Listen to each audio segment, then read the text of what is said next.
America के Baltimore में एक विशालकाय महावाहक जहाज की टक्कर के बाद 2.5 किलोमीटर लंबा फ्रांसिस स्कॉट की ब्रिज ढह गया। यहाँ पर इंडियन को टोटली ब्लेम करते हैं, तो फिर इंडिया जो है उसका टर्न रशिया की तरफ ज़्यादा हो जाएगा।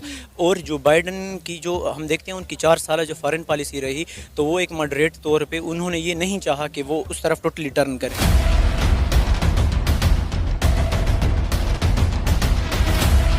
एज अ नेशन अभी इतने ग्रूम नहीं हुए हैं कि वो इस एस्पेक्ट पे जाएं जितना में बॉलीवुड में बताया जाता है। मे बी ये कोई 1-2 वाक़े हो सकते हैं, वो कोई और नेशन भी हो सकती हैं, लेकिन एज अ नेशन इंडियंस अभी सिविलाइजेशन में इन इश्यूज़ पे बहुत नीचे है। उन्हें वेस्ट के पास जाने के लिए और मोरालिटी में, इन चीज़ों में, एथिक्स में आगे जाने के लिए भी टाइम लगेगा। आप एहसान मानिए पाकिस्तान का, पाकिस्तान की गवर्नमेंट का, पाकिस्तान के एस्टेब्लिशमेंट का और पाकिस्तान के उन लोगों का जो पॉलिसी बनाते हैं कि हम लोन मांग रहे हैं, वरना हम ये भत्ता कह के भी ले सकते थे। एक साइड पे अगर यूएस में कोई ऐसा इंसिडेंट हुआ है तो प्रॉपर उनके प्रेसिडेंट ने आके ये बोला है कि भाई इंडियंस ने हमारी जान बचाई है, और दूसरे नंबर पे उनके प्रेसिडेंट बकायदा तौर पे अगर आप 9/11 के साथ कंपेयर कर लें। हाँ। नमस्कार दोस्तों, जय हिंद। यूएसए में एक बहुत बड़ा हादसा हुआ है जिसमें 22 भारतीयों की वजह से सैकड़ों यूएसए के लोगों की जान बचाई गई है। अमेरिका के बाल्टीमोर शहर में करीब 3 किलोमीटर लंबा पुल एक मालवाहक जहाज की टक्कर से ढह गया। सिंगापुर के झंडे वाला यह जहाज अमेरिका से श्रीलंका जा रहा था और उसमें 22 भारतीय चालक दल के सदस्य चला रहे थे। बताया जा रहा है कि सभी भारतीय सुरक्षित हैं। आइए आगे पूरी वीडियो देखते हैं। सुनी होगी कि अमेरिका में एक ब्रिज कोलैप्स किया है एक शिप के टकराने की वजह से, और उसके बाद अमेरिका के सोशल मीडिया पे एक कैंपेन प्रॉपर चलाई गई। थोड़ी सी ये बताया गया कि भाई ये जो कोलैप्स हुआ है, ये जो नुकसान हुआ है, ये इंडियन क्रू मेंबर उस शिप में मौजूद थे जिसकी वजह से हुआ। लेकिन अब अमेरिका के प्रेसिडेंट ने एक बहुत बड़ी स्टेटमेंट दिया। उन्होंने बाकायदा तौर पर बोला है कि इंडियंस ने हमारी जानें बचाई हैं इस नुकसान में, इस वाकये में। इसी हवाले से दिलशाद भाई से बात करेंगे कि पाकिस्तान में भी एक वाकया हुआ चाइनीज के साथ, उसके ऊपर चाइना का क्या रद्द अमल है, और अमेरिका में जो वाकया हुआ उसके ऊपर अमेरिका क्या रद्द अमल है। अस्सलाम दिलशाद भाई, सबसे पहले तो ये बताइएगा कि क्या आपको लगता है कि एक छोटी स्टेटमेंट है कि अमेरिका का प्रेसिडेंट ये बोल रहा है कि इंडियंस ने हमारी जान बचाई है, क्या कहना चाहेंगे इसके ऊपर? फिर पाकिस्तान में जो वाकया हुआ उसके ऊपर देखें, ये जो स्टेटमेंट थी ये कोई छोटा मिनिस्टर भी दे सकता था और एक कोई ऑफिशियल गवर्नमेंट ऑफिशियल भी दे सकता था, लेकिन इस स्टेटमेंट को उन्होंने जान डालने के लिए प्रेसिडेंट बाइडन ने खुद ये स्टेटमेंट दी है। और ये कोई छोटी स्टेटमेंट नहीं है, ठीक है, क्योंकि उनका जो कैप्टन था वो अमेरिकन ही था, लेकिन वो जो 22 क्रू मेंबर्स थे उनकी वजह से शिप के अंदर वो इंडियंस थे। और पहले तो उनके ऊपर अटैक किया जा रहा था, तनकीद की जा रही थी सोशल मीडिया के ऊपर कि ये इंडियंस के ऊपर बहुत ज्यादा अटैक्स किए जा रहे थे कि भाई इंडियंस की वजह से ये हमारा नुकसान हो गया। लेकिन जो बाइडन ने आके फ्रंट से लीड करते हुए वहाँ पे आकर उन्होंने स्टेटमेंट दी और क्लियर कर दिया। और उसी तरह पाकिस्तान के अंदर एक वाकया हुआ है कि 5 चाइनीज जो हैं वो उनको एक्सीडेंट हुआ, चाहे जान गई उनकी 5 लोगों की। और लेकिन चाइना की तरफ से, हालांकि हमारा चाइना ब्रदर मुल्क हम उसको कहते हैं, और पाक चीन दोस्ती जिंदाबाद शुरू से हम सुनते आ रहे हैं, लेकिन वहां से कोई ऐसी स्टेटमेंट नजर नहीं आई कि जिससे बंदा ये कह सके कि चाइना का जो प्रेसिडेंट है उसने कोई ऐसी स्टेटमेंट दी। वो तो यही समझ रहे हैं कि ना पाकिस्तान की वजह से जो है वो इस तरह के मसाइल हुए। उधर से तो प्रॉपर चाइना की तरफ से ये स्टेटमेंट ऐसी हमें सुनने को मिली है। हमारे पाकिस्तान के मीडिया पे ये चल रहा है कि चाइना नाराज हुआ है इस बात पे, बकायदा उन्होंने नाराजगी का और इस तरीके से गुस्से का इजहार किया है कि, और ये भी सुनने में आ रहा है कि शायद वो अपनी सिक्योरिटी, अपने लोगों की सिक्योरिटी के लिए अपनी एजेंसी, अपनी फोर्सेज के लोग भेजेंगे यहाँ पे। और ये देखिए पाकिस्तान के लॉ एंड ऑर्डर के लिए कितनी ज्यादा ये हैरानकुन बात है कि अगर वो अपनी फोर्सेज यहाँ पे चाइनीज आर्मी यहाँ पे आ जाए। देखें कि पाकिस्तान, इसका मतलब है कि पाकिस्तान के अंदर जो लॉ एंड ऑर्डर की सिचुएशन है वो बहुत ज्यादा खराब है। और फिर इस तरह तो हम लोगों को जो बाहर की इन्वेस्टमेंट है वो तो पाकिस्तान में ऐसे नहीं आ सकती अगर हम ये देखेंगे कि सिक्योरिटी के मसाइल भी पाकिस्तान के बेहतर नहीं है। नहीं, उसमें तो फिर ये हो जाएगा ना, लेट्स सपोज चाइना कहेगा, अगर ऐसा होता है कि चाइना कहेगा कि हम अपने लोगों की सिक्योरिटी के लिए अपने ही लोग भेजेंगे, कल को अगर यूएस यहाँ पे कोई इन्वेस्टमेंट करना चाहेगा वो भी ये कह देगा कि ठीक है भाई, हमारे जो लोग हैं उनकी सिक्योरिटी के लिए हम अपने लोग भेजेंगे। रशिया कहेगा हम अपने, यानी कि यहाँ पे जो भी कंपनी आएगी मल्टीनेशनल, वो साथ अपने कंट्री की सिक्योरिटी भी लेके आएगी। तो कैसा लगेगा, इधर इंडियन आर्मी,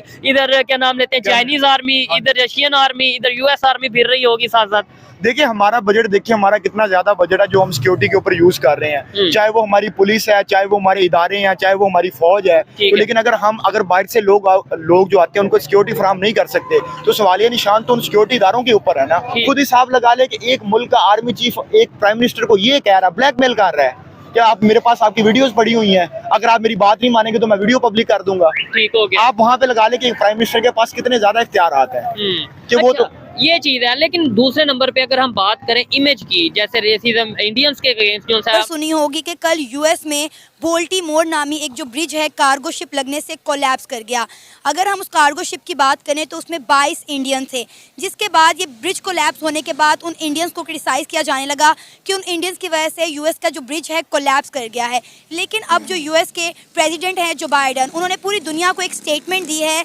उन्होंने कहा है कि इंडियन क्रू ने SOS मैसेज डिलीवर करके जो है हज़ारों अमेरिकन की जान बचाई है, क्योंकि उन्होंने SOS मैसेज के जरिए सबको बताया। और हमने जो है बोल्टीमोर ब्रिज पर जितनी भी एक्टिविटीज़ थी वो रोक दी, जिसकी वजह से अमेरिकन की जान बचाएगी। क्या कहना चाहेंगे आप इस पर? एक्चुअली ये है कि आपको पता है कि 2024 जो है ये अक्सर मोर देन 70 कंट्रीज़ में इलेक्शन हुए हैं, आपको पता है। तो रिसेंटली आपने रशिया के इलेक्शन देखे होंगे, वहाँ ये रिज़ल्ट अनाउंस हुआ है कि जो व्लादिमीर पुतिन हैं वो फॉर द 5th और 6th टाइम जो है 5th टाइम मेरे ख्याल में कंसेक्टिव प्रेसिडेंट दोबारा मुंतखब हो गए हैं। तो एक ये फॉरेन पॉलिसी का ना बहुत बड़ा टर्न है उसका। अब जो एक्सीडेंट हुआ है ना, अब इसका ये तो नहीं कह सकते कि whether it is were pre determined या एक स्क्रिप्टेड था ऑलरेडी, पर मेरी जो एक पर्सनल ओपिनियन है वो ये कहता है कि अगर हम यहाँ पर इंडियन को टोटली ब्लेम करते हैं तो फिर इंडिया जो है उसका टर्न रशिया की तरफ ज़्यादा हो जाएगा। और जो बाइडन की जो हम देखते हैं उनकी 4 साल जो फॉरेन पॉलिसी रही, तो वो एक मॉडरेट तौर पे उन्होंने ये नहीं चाहा कि वो उस तरफ टोटली टर्न करें। तो इस वजह से अब उसने एक मौके का फ़ायदा उठाकर ये बयान इसलिए दिया ताकि अब उनको पता चल गया है कि पुतिन वापस है, आ गया है, मतलब कि रशिया में हालात चेंज होने वाले नहीं हैं। तो अगर इस वक्त वो इंडिया को भी खफा कर देते तो ये उनके लिए आगे इलेक्शन भी हो रहे हैं उनके, और ये उनके लिए नुकसान का बायस हो सकता था। जरदारी साहब की चीज, जरदारी साहब ने जो अपनी नेशनल असेंबली की सीट छोड़ी है, जी हाँ, जो उससे वो हटे हैं और उसके बाद जाहिर प्रेसिडेंट बन गए, तो फिर नेशनल असेंबली की सीट जो है जो उन्होंने जीती थी उससे तो उन्हें हटना ही पड़ा होगा ना। वो उस सीट पे जी कहा ये जा रहा है कि आसिफा भुट्टो जरदारी, यानी कि जरदारी साहब की सबसे छोटी बेटी जो है वो बगैर किसी कंपटीशन के, बगैर किसी मुकाबले के जो है वो हो सकता है कि उनको सेलेक्ट कर लिया जाए। यानी कि यहाँ पर हो यही रहा है कि बाप जो है वो वहाँ पे प्रेसिडेंट बन गए, बेटी को पार्लियामेंट में ले आएंगे। तो पता नहीं बिलावल साहब के साथ क्या नाराजगी है, वरना उनको भी ले आना चाहिए था इनको। या ये हो सकता है कि जो कहा जा रहा है बार बार 2.5 साल गवर्नमेंट चलाएंगे शहबाज शरीफ, और शहबाज शरीफ के बाद आ जाएंगे प्राइम मिनिस्टर बन के बिलावल भुट्टो जरदारी। अब जिस कंट्री में इस तरह से काम होता हो वहां पे आप समझ सकते हैं कि वहां के हालात क्या होंगे।